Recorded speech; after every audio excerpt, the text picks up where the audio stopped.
Sejam muito bem-vindos e muito bem-vindas ao podcast Dermato Papers. Aqui conversamos tudo sobre dermatologia. Eu sou Cláudia Ferraz. Eu sou Virgínia Paiva. Eu sou Jéssica Guido.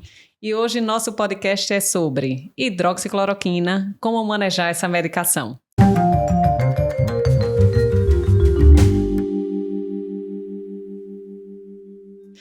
Vamos lá, pessoal. A hidroxicloroquina, a gente sabe que é uma droga bem antiga e muito adotada pelos reumatologistas, mas também por nós dermatologistas. Com certeza. E é uma droga que é extremamente segura, que tem uma interface de uso muito grande, não só nas doenças reumatológicas e autoimunes. Então, eu acho que para quem trabalha com dermatologia, é uma droga que é importante saber manejar bem e é o que vamos falar hoje aqui. E aí, antes de a gente utilizar qualquer droga, é importante a gente saber como é que ela atua, por onde ela é metabolizada. Então, a gente precisa entender um pouquinho sobre a farmacocinética da droga, da hidroxicloroquina. Jéssica, como é que ela atua, como é que ela é absorvida e eliminada? Certo, a hidroxicloroquina ela é um imunomodulador, então ela age muito na resposta imune, né, de forma simples, na ativação dos linfócitos e também na produção de citocinas. Ela é uma droga que ela tem uma meia-vida bem longa, de 30 a 50 dias. Ela tem uma medicação que ela tem uma biodisponibilidade muito boa. Quando o paciente faz a ingestão oral da hidroxicloroquina, ele chega a ter acima de 70% de biodisponibilidade. Então, é uma droga assim, bem absorvida. E aí, é uma droga segura, né? Uhum. Do ponto de vista... Bem prática, bem fácil de utilizar. E a grande vantagem é que ela é uma droga imunomoduladora, mas não é uma droga considerada imunossupressora. Então, muitas vezes a gente quer só equilibrar um pouquinho a resposta inflamatória, sem suprimir ou sem aumentar risco de infecção para os pacientes. Por isso que até hoje ela tem ainda um grande espaço no nosso arsenal terapêutico, né? Ela inclusive, assim, a gente usa ela poupando corticoide, né? Então, a gente usa imunomodulando mesmo. Então, isso. Ela não perdeu o seu lugar. Isso, apesar de tantas drogas novas, né, um arsenal cada vez maior, considerando até as drogas biológicas, a hidroxicloroquina ainda é boa, barata, segura e tem grande espaço. E pensando no espaço de uso dela, me conte, Virgínia, quais seriam as doenças que a gente pode lançar mão da hidroxicloroquina, quais seriam as indicações de uso? Então, no dia a dia da gente, o que a gente mais utiliza é nos casos de lúpus, né? Principalmente no caso da gente, quando o paciente tem lúpus cutâneo discoide. A gente usa muito. Também os pacientes com lúpus sistêmico também usam bastante, principalmente aqueles assim que tem aquela carinha de lúpus, mas ainda não fechou todos os critérios, né, para medicação. E também, no caso da gente, para aquelas patologias que estão relacionadas com piora com a exposição ao sol, né, Jéssica? As fotossensíveis, né? Isso. Então, a gente pode usar na porfiria, por exemplo, cutânea tarda, a gente pode usar na erupção polimorfa luz, a gente pode usar em dermatomiosite. Exato. Então, a gente tem, assim, uma gama grande, além das doenças liquenoides, né? Isso. Né? Como ela atua sobre linfócito, como você falou, então, nas doenças liquenoides, como líquen plano pilar, alopecia fibrosante frontal, que é um tipo de alopecia, a gente usa muito a hidroxicloroquina por esse poder de imunomodular linfócito. Então, esse é um papel bem interessante e é uma droga segura para usar de longo prazo. Então, a gente usa muito. Então, de forma geral, nas doenças reumatológicas com manifestação cutânea, né? Como Virgínia falou.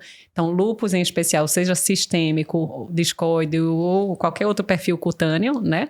Dermatomiosite, doenças fotossensíveis, erupção polimorfa luz, até às vezes granuloma anular elastolítico, né, que tem um padrão mais de erupção na área fotoexposta, e outras doenças que envolvem linfócitos também, né, liquenoides, urticária vasculite, necrobiose lipoídica, muitas vezes granuloma anular, uma série de outras, a lista é bem grande. Até dermatite atópica, né? Até atópica, às vezes a gente usa para imunomodular, não é o principal, mas às vezes a gente usa também.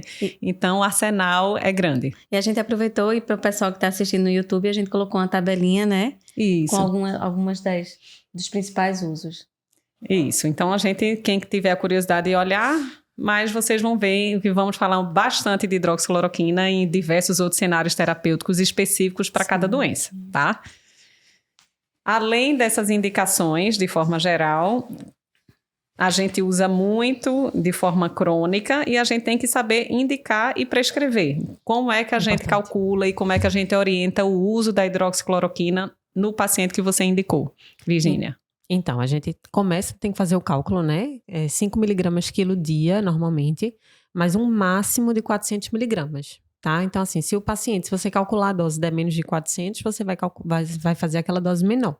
Mas se o paciente tiver um peso já maior, né, e você calcular uma dose maior de 400 miligramas, você vai prescrever apenas os 400 miligramas, não passa disso, né? Dose tradução, máxima. 400 miligramas no máximo. Se puder ser menos, melhor, calculando por peso.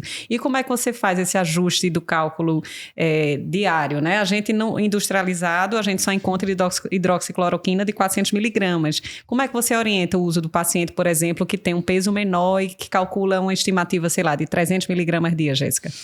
Como tem a meia-vida longa, né? Então a gente pode, na verdade, por exemplo, fazer um dia ele toma 400 miligramas, que é um comprimido, no outro dia ele toma meio comprimido, que é 200 miligramas. Então vai ficar uma média de 300. Isso. Ou até pular alguns dias sem tomar, isso, né? Usar de segunda a sexta-feira é uma opção também. A gente, quando realiza o desmame, que a gente vai falar mais na frente, às vezes deixa até 3 vezes por semana, por exemplo, é uma opção também. Então, justamente pela meia-vida longa, isso ajuda bastante. Então você pode até na prática tentar calcular a dose semanal cumulativa e tentar dividir nos dias, né, para o paciente tomar.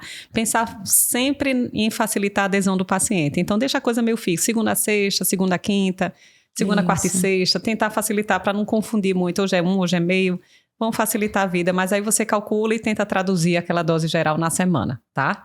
Exatamente. Então isso é bem importante. E isso acontece na indicação inicial e também quando a gente está pretendendo suspender a droga, que a gente fala já, né? E aí, pensando que chegou um paciente com lúpus, Virginia, no teu consultório, uma lesão, com várias lesões de lúpus cutâneo discoide, você já visualizou que ele está em atividade, né? Tem eritema, tem aquele halo purpúrico, descamação, ele tem indicação de iniciar hidroxicloroquina. O que é que você tem que se preocupar antes de prescrever, ou se você adia ou não essa indicação, essa introdução da medicação, se o paciente está na sua frente? Então, normalmente, né, a gente não pede nenhum exame laboratorial, né? A hidroxicloroquina, como a gente falou, é uma droga muito segura, né? A gente se preocupa um pouco com a retinopatia, mas só em alguns casos, né? Alguns pacientes, por exemplo, pacientes que já têm algum problema, né, da retina, pacientes que são diabéticos, pacientes que têm alguma disfunção renal, né, insuficiência renal, porque vai ficar com a droga, né, circulante por mais tempo. Né? Então, nesses casos, a gente se preocupa um pouco com a retinopatia, mas a gente prescreve a medicação, né? Já na primeira consulta, e aí vai fazer aquele acompanhamento que a gente vai conversar um pouquinho mais para frente. E é muito interessante que isso na anamnese você consegue coletar do paciente, né? Se ele tem uma história pregressa de diabetes, se esse paciente tem alguma retinopatia. Então, realmente realizar uma boa anamnese, além da doença, para prescrever a droga com segurança. Então, na prática, a anamnese para determinar se esse é um paciente de risco ou não de complicar com o uso de hidroxicloroquina, mas na grandíssima maioria das vezes, a gente pode introduzir a droga com segurança logo de cara, se ele tiver indicação. Exatamente. Né? E a questão da orientação do exame ocular, quando é que vocês fazem? Normalmente eu prescrevo a hidroxicloroquina para todo paciente saudável, de forma tranquila, e peço para ele até 1 ano que ele está em uso, ele me trazer esse exame, que ele vai voltar em outras consultas e me trazer o exame. Exame oftalmológico. Oftalmológico, né? Na oftalmologia, hoje em dia, eles estão fazendo muito tomografia de coerência óptica para ver o OCT, para poder conseguir. E fazem também campimetria e outros exames. Então, eu encaminho para o colega oftalmologista para ele poder realizar os exames. Quando o paciente tem essa questão do fator de risco, ou ele tem a disfunção renal, como você falou, Virginia, ou tem uma diabetes de longa data, que eu já sei que ele pode ter uma retinopatia diabética, ou se ele é um paciente que pode também ter uma nefropatia e por isso recircular a droga muito, aí eu já peço para ele trazer, eu prescrevo a medicação, mas já peço para ele trazer, porque muitas vezes a gente vai ter que reduzir ou até não fazer a medicação, dependendo do achado do resultado dos exames. Ou até reduzir o screening periódico, né? Sim. Porque considerando o paciente saudável, para quem está nos escutando, objetivamente, a gente prescreve e no primeiro ano a gente vai solicitar essa avaliação oftalmológica basal para que aquilo ali sirva de referência para o segmento. Se o paciente não tem nenhuma comorbidade, um paciente saudável, a gente pede para reavaliar dessa questão retiniana só a partir de 5 anos depois. Né? Mas se o paciente tem comorbidades, durante a anamnese a gente identifica que ele tem fatores de risco, a gente pede para ele trazer mais precoce essa avaliação basal e considerando que a gente identificou que ele é renal crônico, que ele é um diabético descompensado, que ele pode ter uma retinopatia já de base, você vai repetir essa avaliação após um ano. Anual. Tá? Anual. Então, anualmente você encaminha para o oftalmologista, tá? Então, a ideia é essa e a gente vai acompanhando. E aí e uma coisa, desculpe, mas é uma coisa assim, que os estudos atuais mostram muita segurança, né? Apesar do medo grande da retinopatia, eles mostram muita segurança. Que o que mais levou à retinopatia foi a dose elevada. Se a gente respeitar a dose de se fazer menos ou até 5 mg quilo dia, ou até 400, a probabilidade com hidroxicloroquina de ter retinopatia é muito pequena. E então, quem teve muita retinopatia foi quem usou cloroquina e não hidroxicloroquina. Então, acho que os poucos casos que a gente vê foram alguns pacientes que no início usaram cloroquina, depois migraram para hidroxicloroquina e quando ainda era recomendada essa dose superior à atual. Isso, né? Perfeito. Exatamente. Isso. E aí, uma questão que os pacientes também questionam muito a gente, doutora, eu estou com lúpus cutâneo, você introduziu hidroxicloroquina em algumas cremes, né? Corticoide tópico, fotoprotetor, obviamente. E aí, ele às vezes tem muita ansiedade para saber quando é que aquilo ali vai fazer efeito. Alguns chegam após 15 dias e chegam reclamando, doutora, ainda não estou bom, ainda não melhorei. Não está fazendo efeito, Não está né? fazendo efeito. Isso é falha terapêutica? Não, claro que não, né? A hidroxicloroquina, ela demora um tempo, né, para começar seu efeito terapêutico. Leva aí de 3 a 6 meses, né? Então, assim, antes de 3 meses, você não vai considerar uma falha terapêutica e nem vai ajustar essa dose.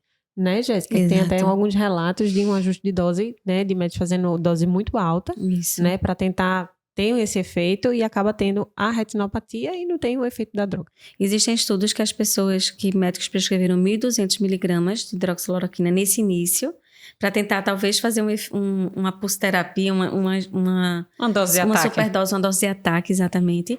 E aí só aumentou o risco mesmo de retinopatia. Então, começar com a dose, ter a paciência, né?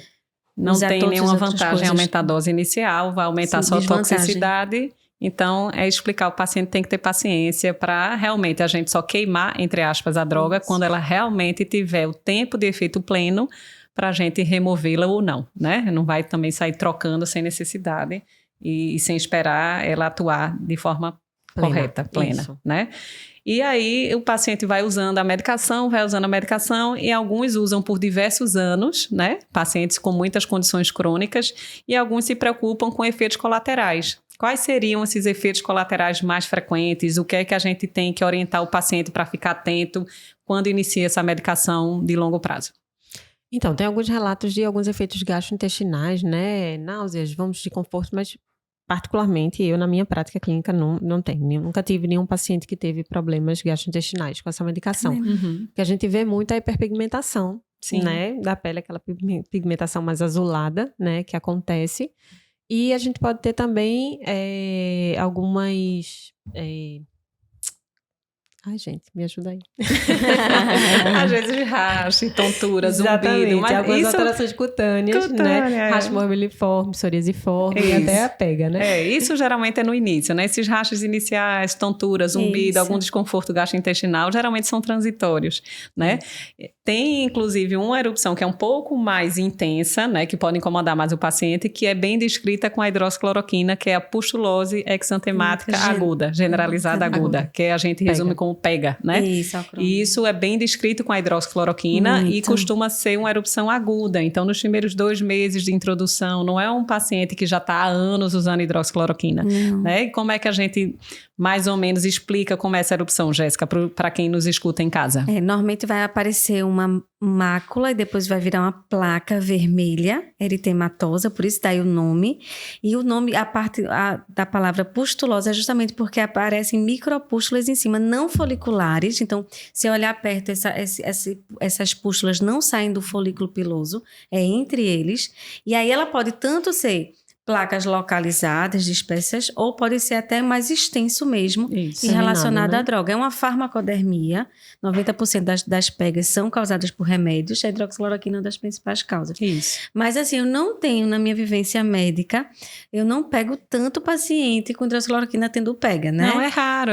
O Então, pega já é raro, né? isso, Na realidade. isso. E assim, a gente não tem que evitar o uso da medicação pensando nesse risco. Essa é uma coisa idiosincrática, a gente não tem como prever quem vai tê-lo, mas é importante conhecer que esse tipo de erupção pode acontecer por essa droga excepcionalmente. Isso. Eu tive uma paciente muito interessante, que era uma paciente que ela tinha lúpus subagudo, usava hidroxicloroquina e abria quadro de psoríase. Isso acontece também. Muito interessante. É. E aí a gente ficava.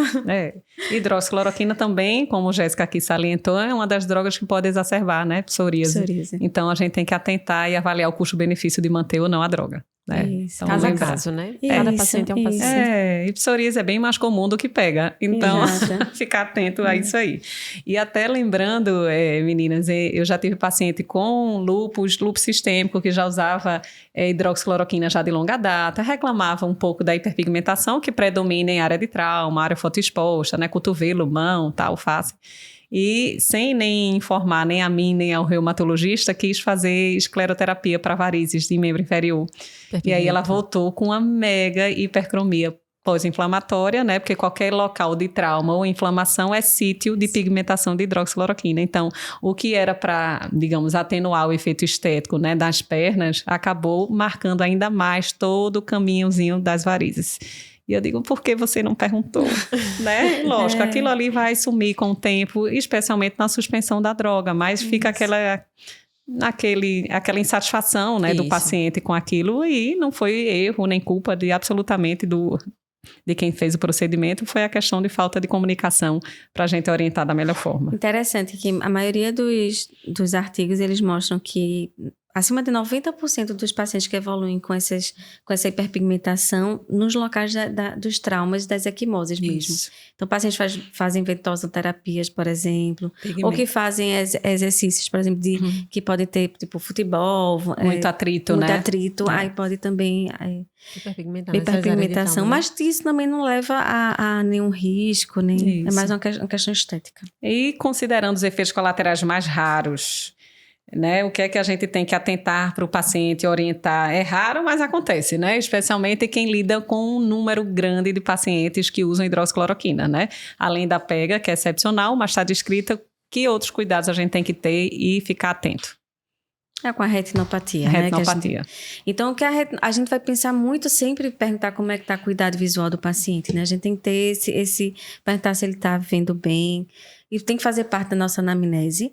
Obviamente, fazer os acompanhamentos, como a gente disse, acima de 5 anos, se o paciente não tem risco, fazer um pelo menos de screening, e depois fazer, depois de 5 anos, anualmente, e paciente com risco anualmente, desde o início.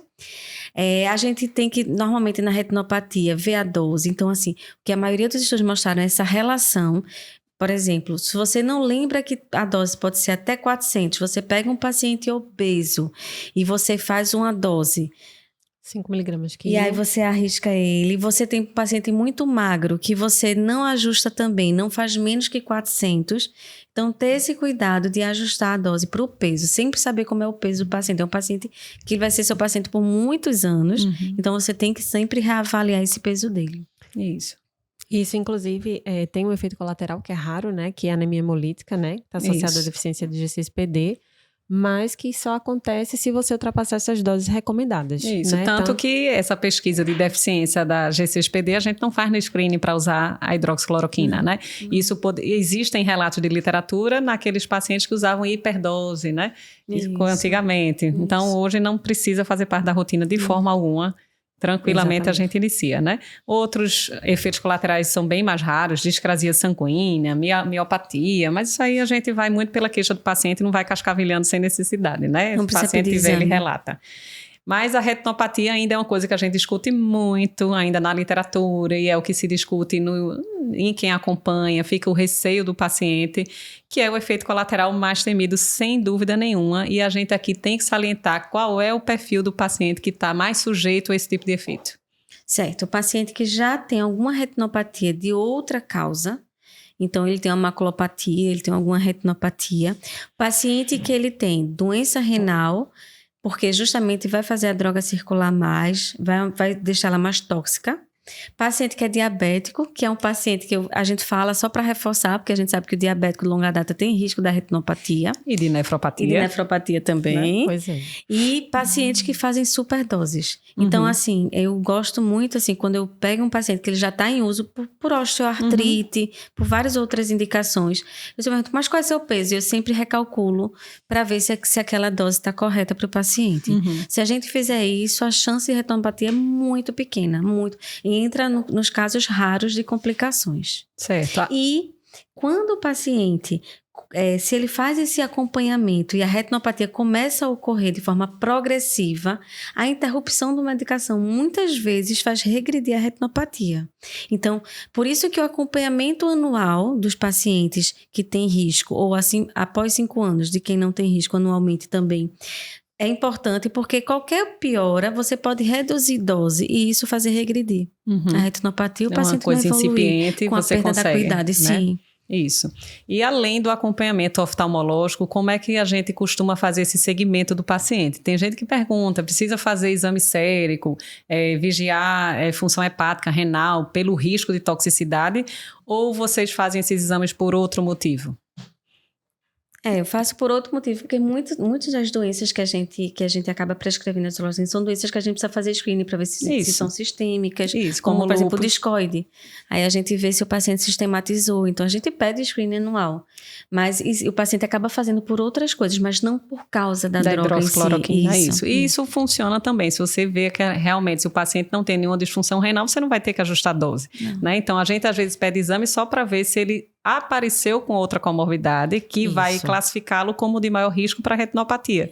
Mas a gente não vai ficar pedindo, será que a hidroxicloroquina gerou uma nefropatia, gerou uma hepatopatia? Renal, não é a ideia. Né? Se o paciente passa a ter algum risco ou ter alguma suspeita, como qualquer outro ser humano que pode fazer um check-up anual, exame simples, ureia, creatinina, iona, enfim. Né? A gente pode fazer para classificá-lo ou não de maior ou menor risco. Eu acho que a ideia é essa, um painel metabólico, né, função renal, função hepática, é mais do que suficiente para a gente monitorizar, né? E existem outras situações também que a gente cria dúvida na indicação da hidroxicloroquina. A gente pode usar medicação em situações especiais, em gestantes? Como é que vocês conduzem esses pacientes em situações específicas? Então, gestante, tanto na gestação quanto na lactação, né? A droga, ela é segura, né, Jéssica? Então, não teria nenhum problema, não, de manter essa medicação nas gestantes. O pessoal da reumatologia já tem muito hábito de prescrever e manter mesmo. Então, o paciente é muito seguro para a gestação, para o feto, a amamentação, como Virginia disse, manter mesmo. Não tem muito risco. Não tem. Pode manter por muitos anos. Pode manter, até porque ela é um poupador de corticoide, né? Então, assim, é uma droga muito boa. Pacientes que, às vezes, vão precisar usar corticoide muito tempo, os efeitos colaterais do corticoide vai ser muito pior a longo prazo do que usar hidroxicloroquina. Mas se o paciente entra em remissão, e aí? Como é que vocês conduzem? Vai continuar com a droga? A gente tira, reduz? Como é que vocês costumam fazer? Às vezes, em literatura, não tem isso muito bem claro, né? Mas, na prática, a gente tem uma tendência que é qual, Jéssica? A gente normalmente reduz a medicação, porque o ideal da medicação é que você use a menor dose para aquilo se manter em remissão. Isso. Então, a busca da gente dos poupadores de corticoide, de imunomoduladores, de imunossupressores, é sempre a gente buscar a menor dose que a gente consegue manter o paciente sem queixa clínica, sem agudização da doença. Isso. E se isso se mantiver por muito tempo, além da gente reduzir, a gente pode até interromper e manter o acompanhamento para depois retornar.